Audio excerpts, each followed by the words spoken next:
আমি জানি স্মরণসভার রং সাধারণত কালো বা সাদা হয়, কিন্তু আমি খুব ঠান্ডা মাথায় বুঝে শুনে চিন্তা করে আজকে লাল পরেছি। কারণ লাল হচ্ছে ভালোবাসার রং, লাল হচ্ছে বিদ্রোহের রং, লাল হচ্ছে আন্দোলনের রং, লাল হচ্ছে প্রতিবাদের রং, লাল হচ্ছে নিজের জীবনকে তুচ্ছ করে নিজের রক্ত ঝরানোর রং। এই যে যতগুলো বিশেষণ আমি বললাম তার প্রত্যেকটাই ডক্টর জাফরুল্লাহ চৌধুরীর সঙ্গে যায়। আজকে যেমন নূর বলছিলেন যে জাফরুল্লাহ চৌধুরী ওনার আশ্রয়, আজকে যেমন মঞ্জু ভাই বলছিলেন জাফরুল্লাহ চৌধুরী ছিলেন তার আশ্রয়, আমিও বলি জাফরুল্লাহ চৌধুরী ছিলেন আমারও আশ্রয়।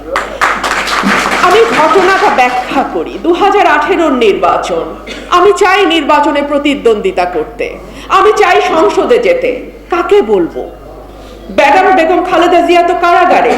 ওনার স্নেহে, ওনার ভালোবাসায়, ওনার ছায়ায় আমি এতদিন ছিলাম, কিন্তু ওনাকে তো এখন আমি বলতে পারবো না, উনি তো নাই, উনি তো কারাগারে।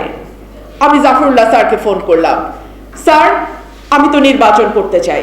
নিশ্চয়ই তুমি নির্বাচন করবে, আমার যতটুকু সাধ্য আমি আমার চেষ্টা করব। আমার তো খুব বেশি পরিচিত নয়, আমার তো খুব বেশি কেউ নাই ছিল না আমার তখন। আমি স্যারকেই বারবার ফোন করতাম, স্যার বলতেন আমি আমার চেষ্টা করছি, রুমিন আমি আমার চেষ্টা করছি। আমি জানি উনি ওনার সর্বোচ্চ চেষ্টা করেছিলেন। আমি মনোনয়ন পাইনি, ঠিক আছে। পরে যখন সংরক্ষিত মহিলা আসনে আমি সংসদে গেলাম, আমি স্যারকে ফোন করলাম, স্যার সংরক্ষিত আসনে হয়েছে, ঠিক আছে, সরাসরি হয়নি। বলে পরের বার তুমি নিশ্চিতভাবে সরাসরি হবে, কোনো চিন্তা করো না। তার আশ্রয় ছিল সকল মজলুম যারা, সে হতে পারে ধর্মের ভিত্তিতে মজলুম, সে হতে পারে সমাজের একটা বিশেষ গোষ্ঠীর ভিত্তিতে মজলুম, সে হতে পারে তার লিঙ্গের পরিচয়ের কারণে সে মজলুম। সকল মজলুমের আশ্রয়স্থল ছিল ডক্টর জাফরুল্লাহ চৌধুরী। আজকে যখন ওনার স্মরণ সভায় আলোচনাগুলো শুনছিলাম, আমার বারবার চোখে পানি চলে আসছিল স্যারকে স্মরণ করে, আসছিল আমার বাবাকে স্মরণ করে। আমি যখন প্রথম রাজনীতিতে আসি, আমি বহু বছর আমার বাবার নাম কখনো উচ্চারণ করিনি। কেন করিনি জানেন? আমার মনে হতো আমি এত তুচ্ছ, এত ক্ষুদ্র, এত বড় একজনের নাম যদি আমি উচ্চারণ করি, আমার কোনো ভুল, আমার কোনো স্খলন, আমার কোনো ত্রুটি যদি ওনার নামকে একটু কালিমাযুক্ত করে, সেটার কষ্ট আমি সহ্য করতে পারবো না। আমি চাপা রাখতে পারিনি। সত্য তো আসলে চাপা থাকে না। আমি কার কন্যা, আমি কার সন্তান, সবই পরে প্রকাশিত হয়, কিন্তু আমি নিজে থেকে কখনো চাইনি যে আমি কার সন্তান এটি প্রকাশিত হোক। কারণ ওনারা অনেক বড় মাপের মানুষ। কিছুদিন আগে প্রথম আলোতে আমি একটা লেখা দিয়েছিলাম যে কোন ধারার রাজনীতি আমরা দেখে এসছি অলিয়াহাদ, বদরুদ্দিন ওমর, ডক্টর জাফরুল্লাহ চৌধুরীদের, আর কোন ধারার রাজনীতি আমরা করছি, কোন ধারার রাজনীতি আমরা দেখছি।